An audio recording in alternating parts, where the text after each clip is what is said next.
كتاب أنزلناه إليك لتخرج الناس من الظلمات إلى النور بإذن ربهم إلى صراط العزيز الحميد. أعوذ بالله من الشيطان الرجيم. بسم الله الرحمن الرحيم. Assalamu alaikum wa rahmatullahi wa barakatuh. Bienvenue à tous, chers téléspectateurs, à notre émission spéciale, le Coran guide pour l'humanité. Alors aujourd'hui, nous allons explorer les enseignements et les messages du Coran qui ont guidé et inspiré des millions de personnes à travers l'histoire. Je me nomme Ibrahim Ouattara et je suis ravi de vous accompagner dans ce voyage spirituel et intellectuel. Pour nous éclairer sur ce sujet, justement, nous avons l'honneur d'accueillir Al-Oustaz Al-Hassan Kéré et Al-Oustaz Sayo Traoré, tous missionnaires au Mali. Oustaz Al-Hassan Kéré, assalamu alaikum wa rahmatullahi wa barakatuh. Wa alaikum salam wa rahmatullahi wa barakatuh. Al-Oustaz Sayo Traoré, également assalamu alaikum wa rahmatullahi wa barakatuh. Bienvenue pour avoir accepté notre invitation. Alors pour commencer, plongeons-nous dans la profondeur du Saint-Coran et examinons comment ces versets offrent une guidance spirituelle et morale pour l'humanité. Parlant, n'est-ce pas, du Saint-Coran, les bienfaits du Saint-Coran, alors tout comme le sujet le dit, n'est-ce pas, le Coran guide de l'humanité, il y a pas mal de questions, n'est-ce pas, qui défilent à notre idée, dans notre idée. Alors pour cela, quelle est la signification des abréviations contenues dans le Saint-Coran en début de certains chapitres, notamment Alif, Lam, Mim, que souvent on peut rencontrer dans le Saint-Coran, et nous avons aussi Alif, Lam, Ra, donc Al-Oustaz Sayo Traoré. A'udhu billahi minash shaitanir rajim. Bismillahir rahmanir rahim. Wassalatu wassalamu ala ashrafil mursalin. Muhammad wa ala alihi wa sahbihi ajma'in wa ba'd. Allahumma anfuk ruha barakatin fi kalamina. Allahumma anfuk ruha barakatin fi kalamina. Waj'al af'idata kathirin minan nasi tahwi ilayhi. Alhamdulillah, pour répondre à votre question, quelle est la signification des abréviations contenues dans le Saint-Coran? Les abréviations comme Alif, Lam, Mim sont connues sous le nom de Al-Muqatta'at. Dans la langue arabe, on dit Al-Muqatta'at. Ça veut dire les lettres utilisées et prononcées séparément.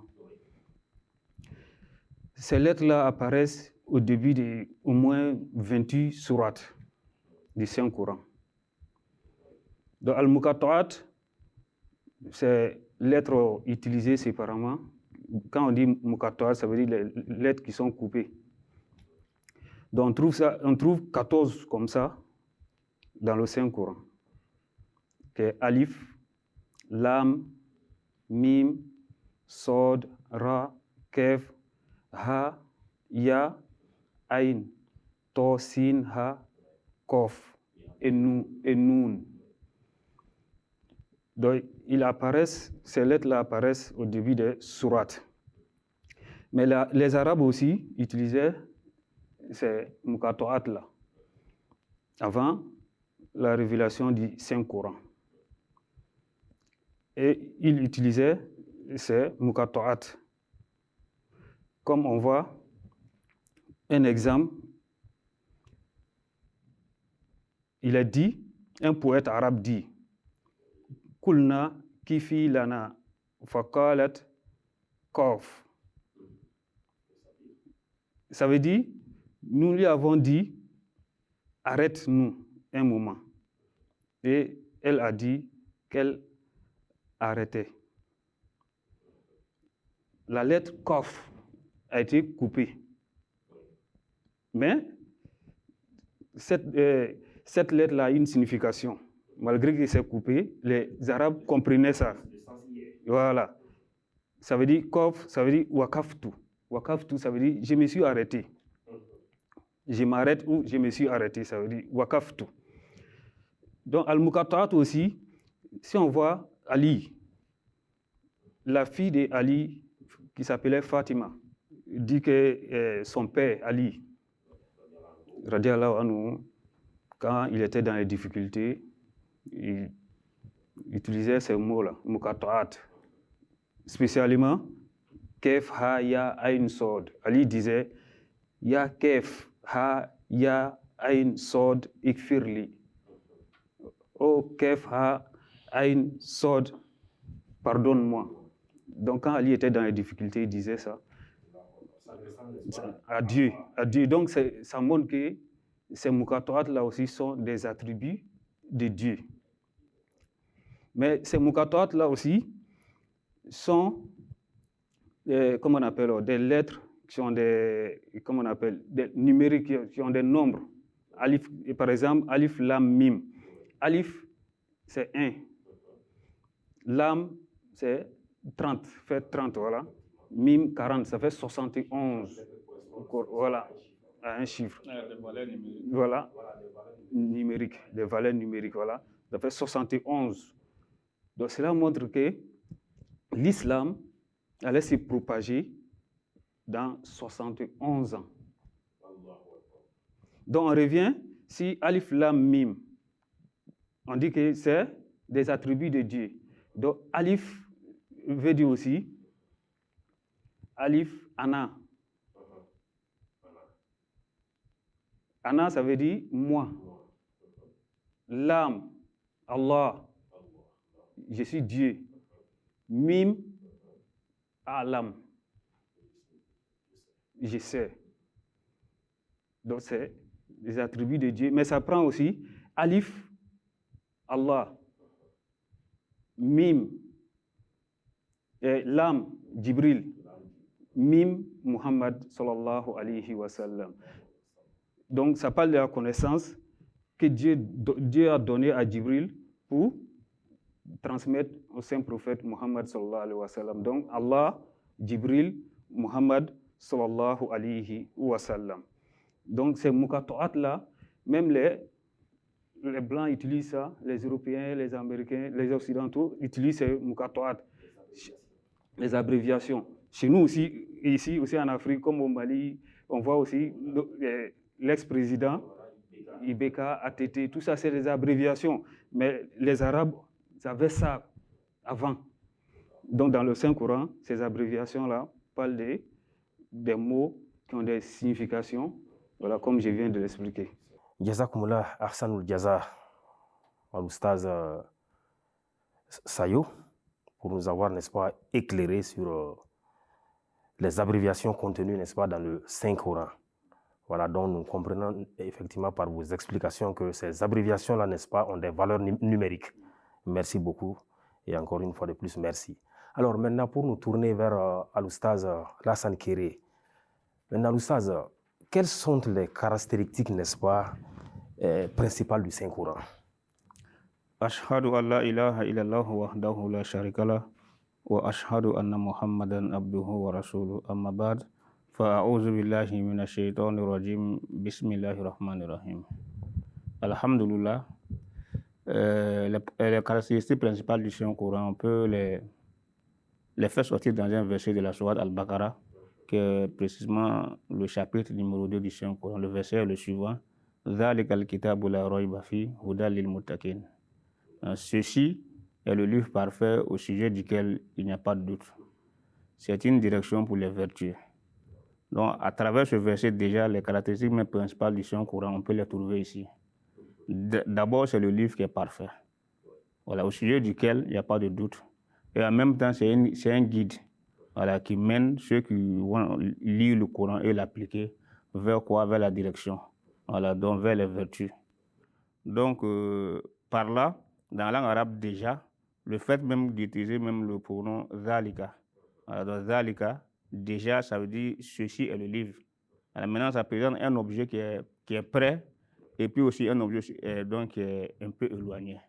Donc le fait qu'Allah souvent nous dit que zalika al-kitabu, c'est-à-dire que ceci est le livre. C'est vrai que c'est éloigné du lecteur, mais en termes d'éminence et de noblesse, c'est ce livre-là qui va C'est un livre qui est complet, au fait. C'est un livre même qui est parfait. Voilà, donc il comble toutes les attentes même de ce lecteur-là. Maintenant, plus loin, il dit, là, Roy Baféhi, il n'y a pas de doute. Voilà, donc cela ne voudra pas dire que celui qui lit le Saint-Coran, ou d'autres personnes en lisant le Saint-Coran, ne vont pas avoir quelques petits doutes. Mais ce n'est pas cela. Donc tout ce qui est incongruité, voilà, donc tout ce qui est accusation, inquiétude, affliction ou calamité, n'ont pas leur chemin dans le Saint-Coran. On ne les retrouve pas dans le Saint-Coran. Donc le Saint-Coran, ce n'est pas un livre qui contient des croyances bidons, des choses imaginaires, non. Il n'y a même pas de doute là-dessus. Donc tout ce qui peut troubler l'esprit du lecteur ne se retrouve pas dans le Saint-Coran.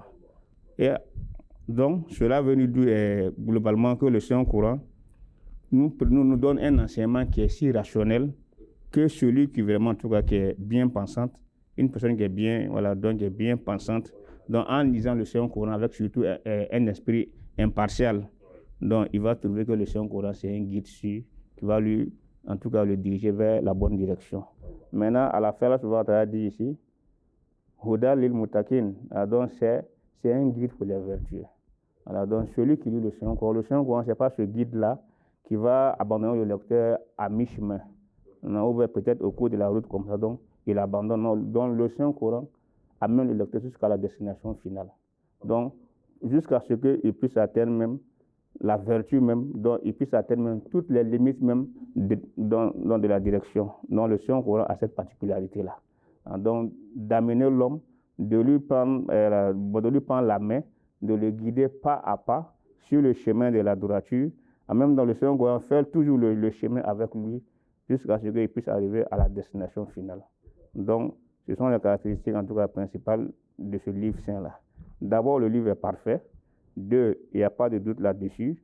Il n'y a pas d'idée, vraiment, en tout cas, qu'on ne peut pas comprendre des choses imaginaires, des croyances douteuses. Non, ils ne sont pas dans le Saint-Coran. Eux, à la fin encore, c'est le guide suprême, donc qui amène le lecteur vers la guidance. Jazakumullah, Ahsanul Jaza, à l'Oustaz Al-Hassan Kéré. Alors, nous venons de comprendre à travers vos explications que le Saint-Coran est vraiment un guide pour l'humanité. Et nous avons aussi compris les caractéristiques de ce livre saint-là. Alors maintenant, nous allons nous retourner vers Al-Oustaz Traoré Sayo. Al-Oustaz, maintenant, à qui, n'est-ce pas, est destiné le Saint-Coran? Alhamdulillah, le Coran est destiné à toute l'humanité, comme l'affirme le Saint-Coran lui-même. وَمَا أَرْسَلْنَاكَ إِلَّا كَافَةً لِلنَّاسِ بَشِيرًا وَنَذِيرًا وَلَكِنَّ أَكْثَرَ النَّاسِ لَا يَعْلَمُونَ. Et nous ne t'avons envoyé que comme porteur de la bonne nouvelle et comme avertisseur pour toute l'humanité. Mais la plupart des hommes ne le savent pas. Donc ça veut dire que le Saint-Coran est destiné à toute l'humanité. Le Saint-Prophète sallallahu alayhi wa sallam, lequel le Saint-Coran a été révélé, aussi a été envoyé à toute l'humanité. وَمَا أَرْسَلْنَاكَ إِلَّا رَحْمَةً لِلْعَالَمِينَ. Donc si on voit le bon Dieu envoyait les prophètes avant le Saint-Prophète Mohammed sallallahu alayhi wa sallam dans les différents pays, mais c'était des prophètes qui n'étaient pas universels. Pour un temps donné et pour un peuple donné. Donc, c'était des prophètes qui allaient, comme on appelle, traiter des maladies de ces peuples-là. Mais c'était des maladies spécifiques. Mais le Saint-Prophète Mohammed sallallahu alayhi wa sallam est venu avec le Saint-Coran, qui est aussi Shifa Linas, qui est remède pour l'humanité tout entière. Donc ça veut dire que c'est des maladies universelles que le Saint-Coran traite. Donc comme le Saint-Prophète Mohammed sallallahu alayhi wa sallam aussi, il se soucie du bien-être de l'humanité.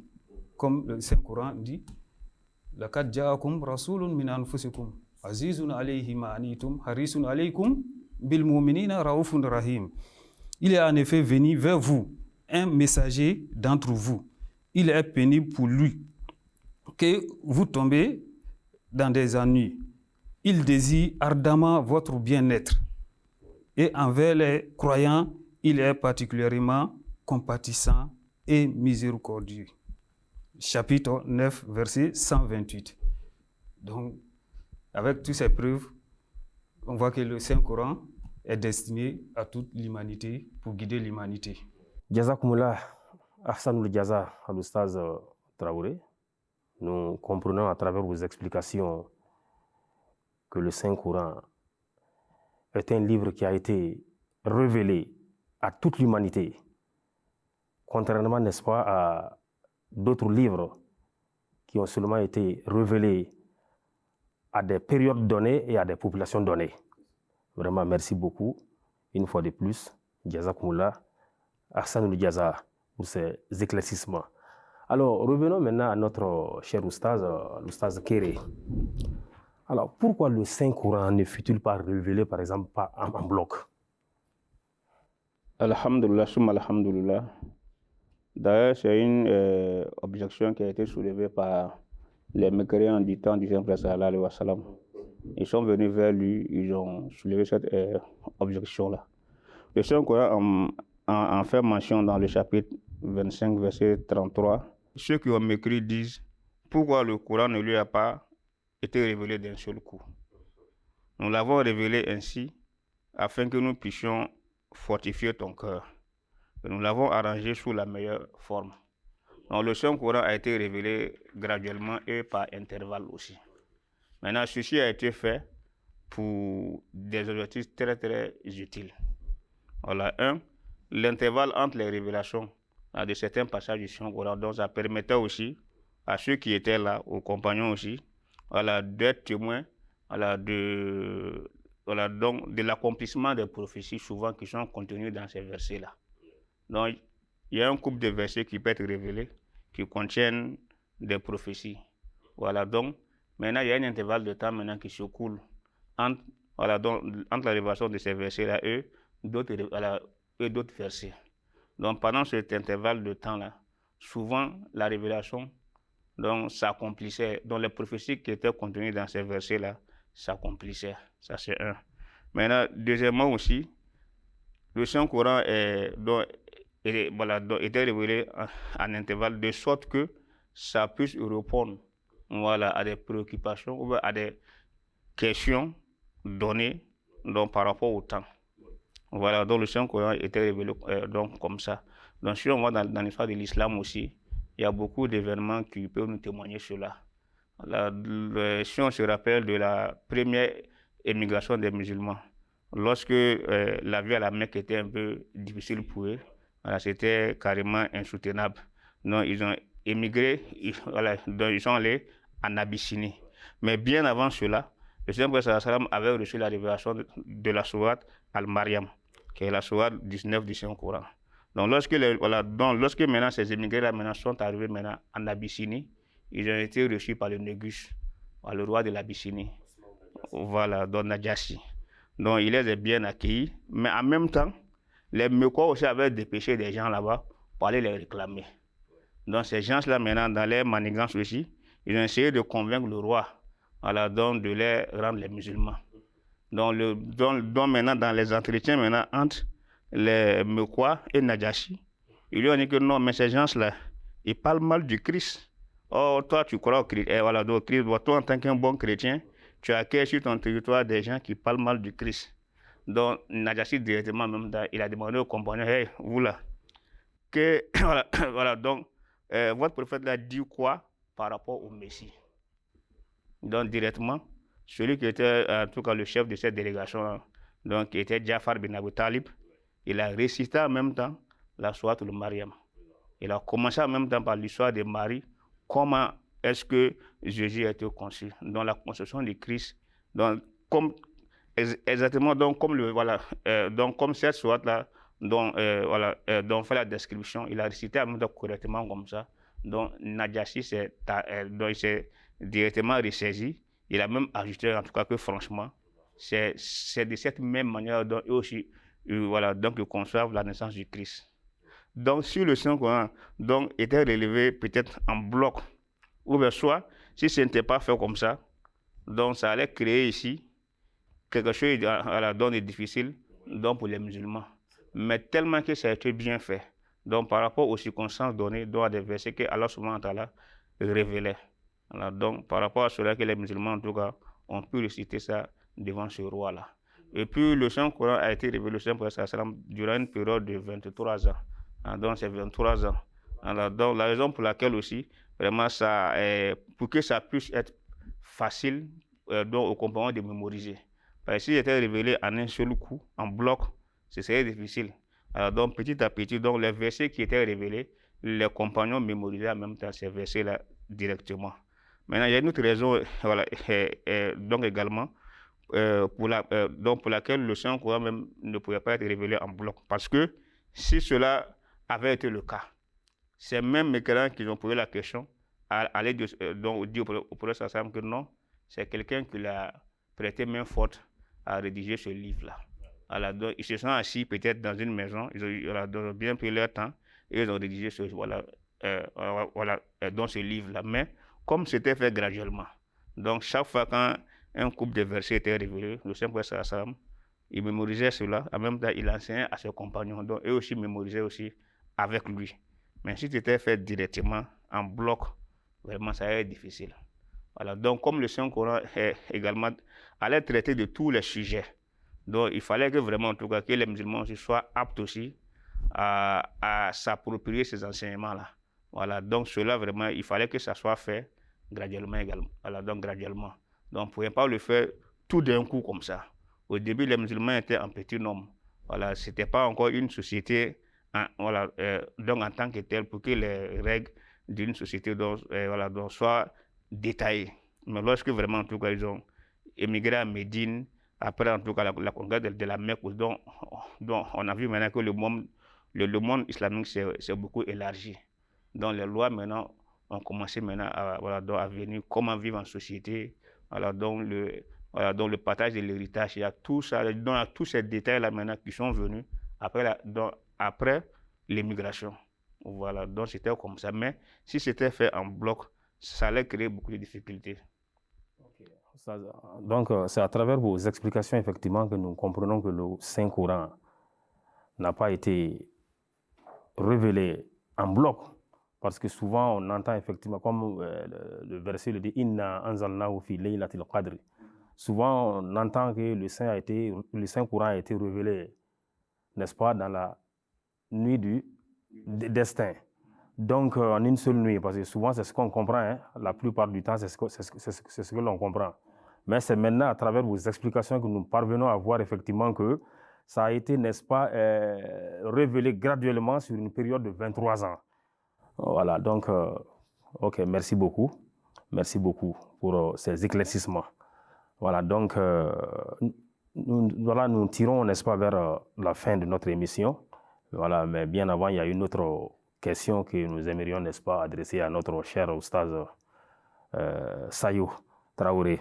Voilà, donc, très rapidement, là, oustaz, maintenant, dites-nous en quoi le Saint-Coran nous exhorte constamment. Alhamdulillah, le Saint-Coran nous exhorte constamment à la souvenir d'Allah. Le souvenir d'Allah aussi, il y a plusieurs manières de se souvenir d'Allah. D'abord, c'est l'observation. Dieu dit, dans le chapitre 67, verset 4, « Allazi khalaqa sab'a samawatin tibaqa, ma tara fi khalqi rahmani min tafawud. Farji al-basra kirratayni yankalibu ilayka al-basra khasi'an wa huwa hasir. » Celui qui a créé les 7 cieux en harmonie, tu ne vois aucune incongruité dans la création de Dieu, miséricordieux. Aucune imperfection, pas de défaut. Alors, regarde encore, vois-tu un défaut? C'est un défi lancé aux hommes d'observer le système solaire, la lune, les étoiles, le soleil planifié. Donc, vous ne voyez même pas d'incongruité. Ça veut dire qu'il n'y a pas de défaut. Donc ça, c'est souvenir d'Allah par l'observation. Donc maintenant, Dieu dit encore, souvenir d'Allah aussi par réflexion. Réflexion, Dieu dit quoi? Kul innama aizukum biwahidatin an takumu lillahi masna wa furada summa tatafakkaru ma bisahibukum min jinnatin in huwa illa nazirun lakum. Dieu dit quoi? Chapitre 34, verset 47, il dit: je vous exhorte seulement à faire une chose. Vous présentez devant Allah deux à deux et seul, puis réfléchir.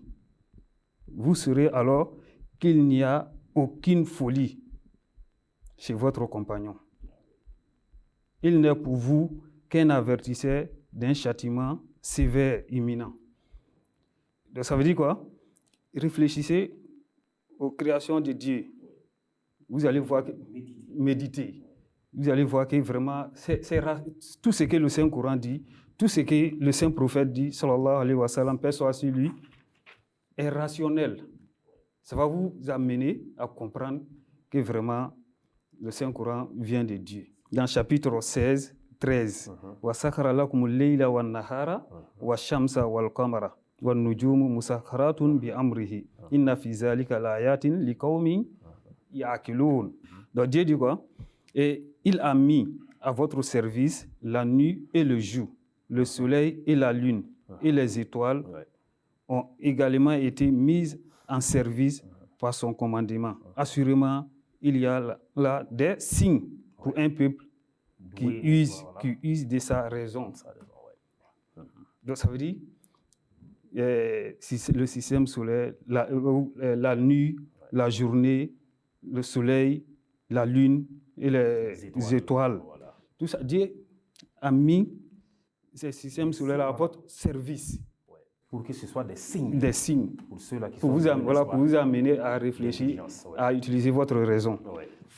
Encore, dans ces versets-là, Dieu dit Sakhara. Il dit Sakhara et puis il dit Khalaka aussi. Donc vous voyez, concernant la nuit et la journée, les étoiles, il dit Sakhara lakum. Ça veut dire, vous tirez des profits. Voilà, vous trouvez des profits dans le soleil, dans la lune, dans la nuit, la journée, sans rémunération. Sans rémunération. Donc ça, c'est Sakhara. Mais quand Dieu parle des animaux ou les autres, il va dire Khalaka lakum. Ça veut dire vous allez faire un effort. Voilà. Mais le sujet, c'est quoi? Le souvenir d'Allah, c'est à travers. Le Saint-Coran parle des réflexions et, comme on appelle, l'observation. Tout ça, quand vous utilisez ces outils-là, vous allez pouvoir discerner la création de Dieu. Vous allez être convaincu du Saint-Coran. Sans doute. Nous disons Jazakumullah, Ahsanul Jaza à nos chers Asatiza, à l'Oustaz Sayo Traoré et à l'Oustaz Al-Hassan Kéré. Merci beaucoup pour votre participation. Alors nous espérons vous rencontrer pour d'éventuelles émissions à venir. Chers téléspectateurs, je vous rappelle que nous étions en compagnie de nos Asatiza, à l'Oustaz Sayo Traoré et à l'Oustaz Al-Hassan Kéré, qui nous ont édifiés, n'est-ce pas, sur les profondeurs du Saint-Coran. Alors, nous sommes pratiquement à la fin de notre émission. Alors, merci beaucoup pour avoir accepté notre invitation et au plaisir de vous retrouver les fois prochaines, Inch'Allah. Assalamu alaikum wa rahmatullahi wa barakatuh. كتاب أنزلناه إليك لتخرج الناس من الظلمات إلى النور بإذن ربهم إلى صراط العزيز الحميد